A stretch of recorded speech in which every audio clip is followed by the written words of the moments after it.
Trade in the Zone, de Mark Douglas. Capítulo 2. O fascínio e os perigos do trading.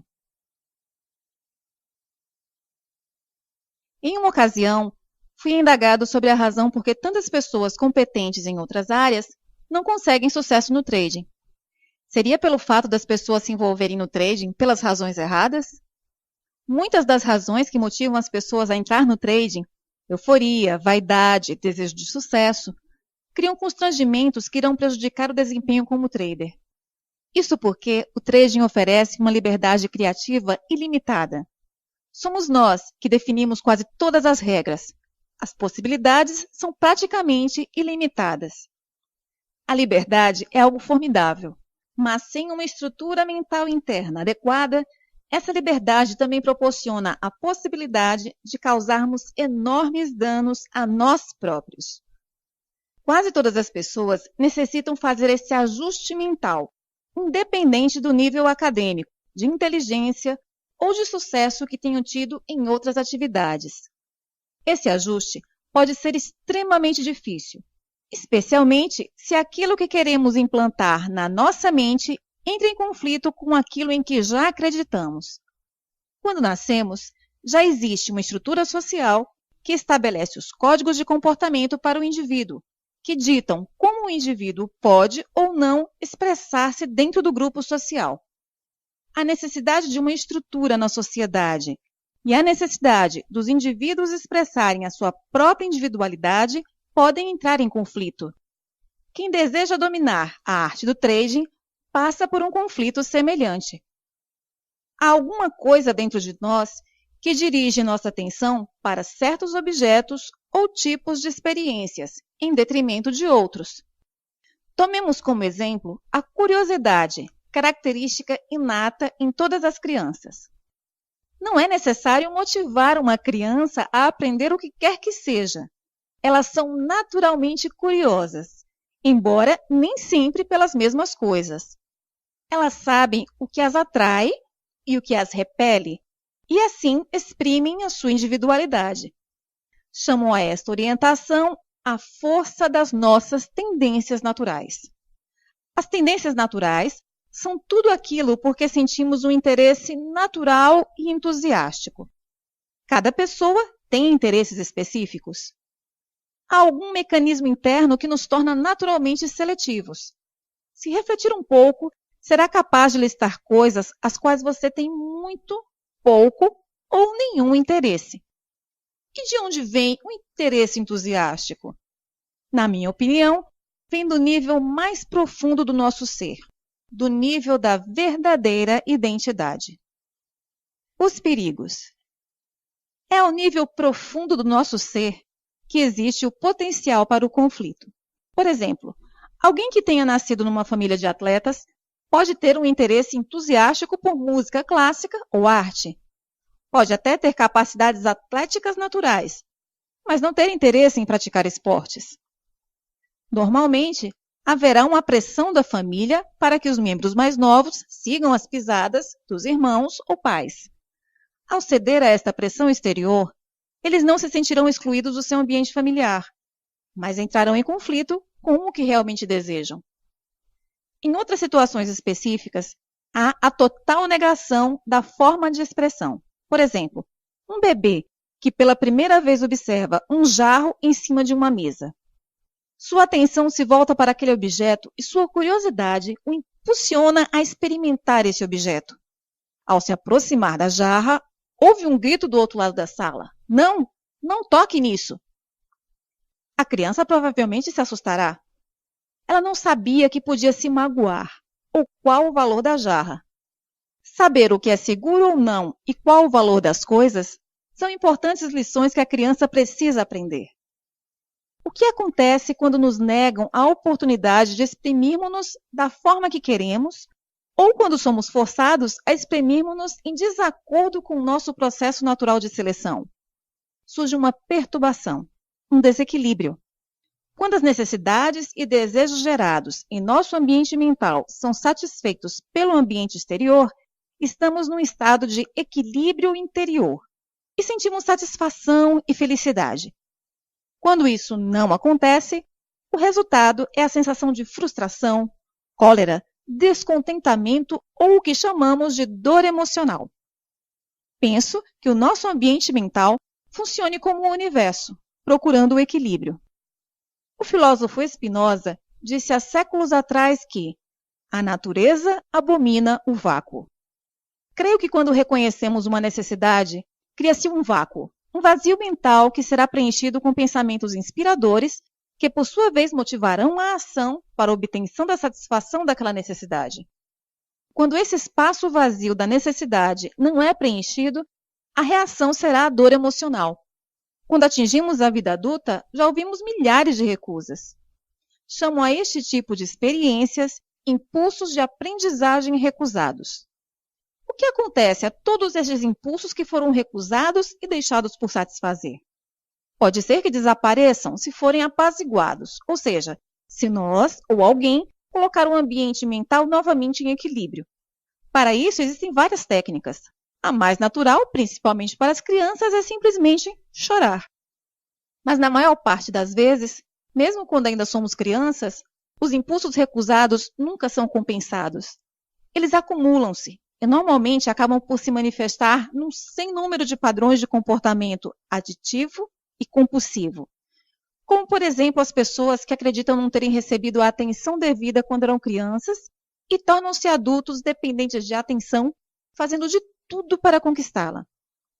Todos nós temos impulsos recusados e não apaziguados. O importante é perceber como isso afeta a nossa capacidade de nos concentrarmos e abordarmos de uma forma disciplinada e consistente. As salvaguardas. Para operar de forma eficaz num ambiente de trading, é preciso regras e limites que orientem o nosso comportamento.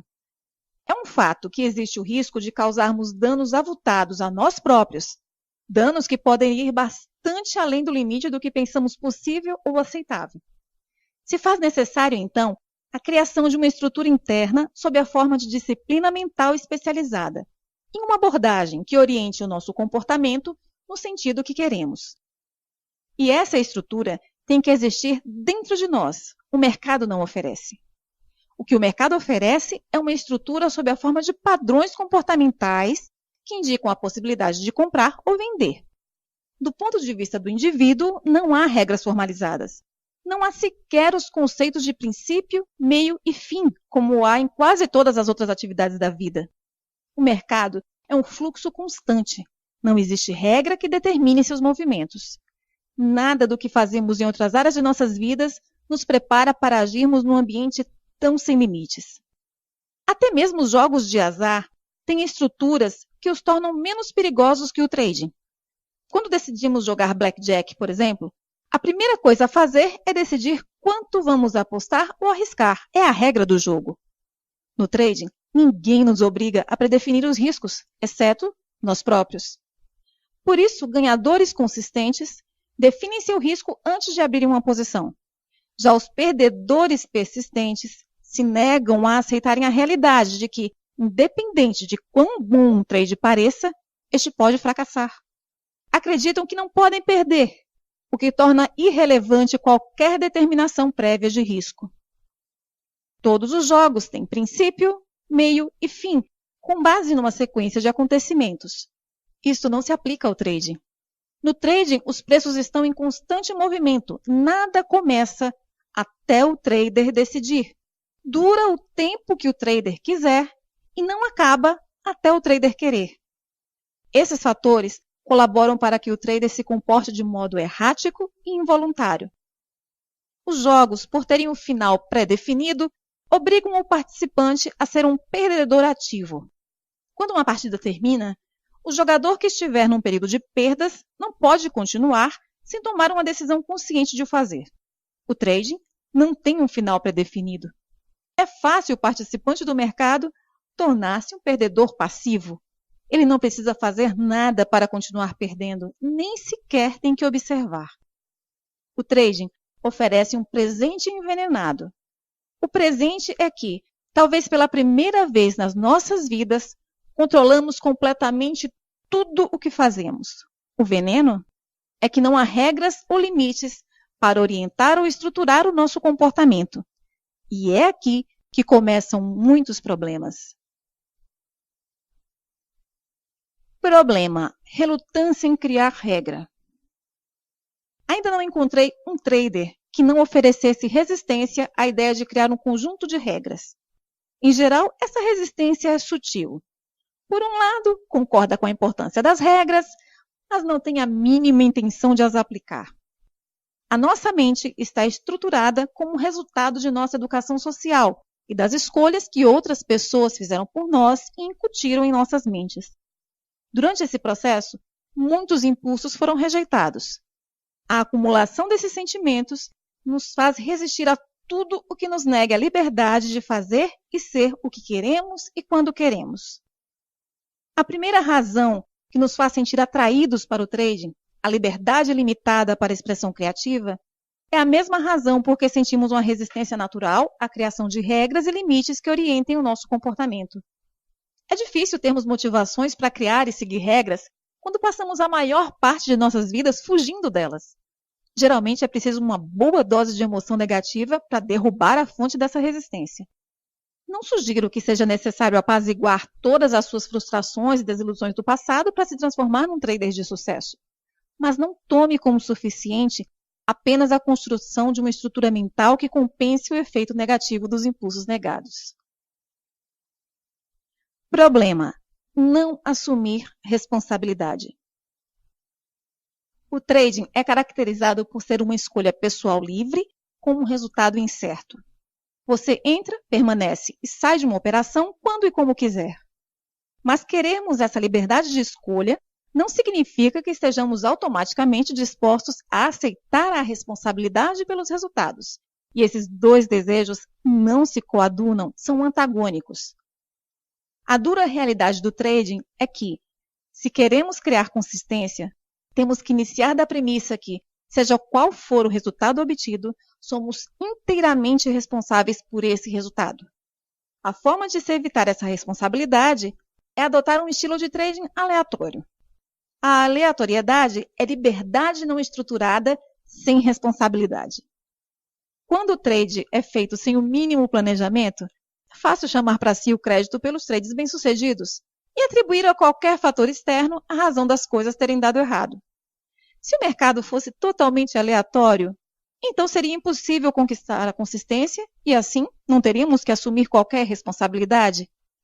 Mas o que realmente acontece é a repetição de padrões de comportamento. Parece um paradoxo, mas embora cada comportamento individual seja aleatório, o resultado de uma série de padrões é consistente. Conheci uma série de traders que planejavam suas operações para o dia seguinte, mas depois seguiam a ideia de amigos. Nem é preciso dizer que os trades que deixaram de realizar normalmente seriam vencedores. Isto é um exemplo de como é fácil querermos evitar a responsabilidade. Agir de acordo com nossas ideias nos coloca numa posição vulnerável. É difícil justificar resultados insatisfatórios. É muito mais fácil transferir a responsabilidade do insucesso a terceiros. E um outro forte fator que facilita a fuga à responsabilidade é o fato de qualquer trade ter o potencial de ser bem-sucedido. Problema: dependência de recompensas aleatórias.